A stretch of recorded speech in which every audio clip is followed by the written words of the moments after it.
In the previous issue, Ms. Wang filmed a video on how to correctly use relays to control the start and stop of our SDVC 31 series. Some customers commented on Ms. Wang.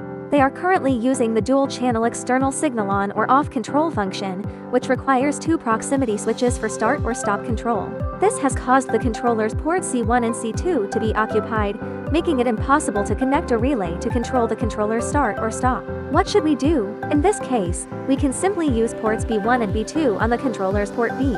Following my step-by-step instructions, we can see that port C is now occupied by 2 proximity switches, and the dual-channel external signal on or off control function has been implemented.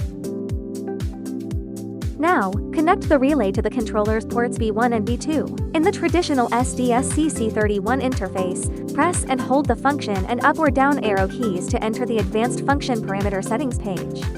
Short press the function key to switch to the P parameter, then adjust the P parameter value to 0. This switches the intelligent photoelectric port to NPN mode, achieving the same functionality as port C.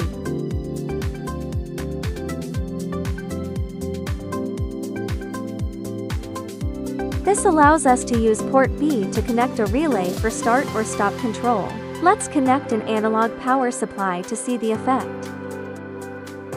Disconnect the power supply, and the controller stops. Restart the power supply, and the controller starts. Isn't that simple? If you have any questions about using the controller, please comment on Ms. Wang.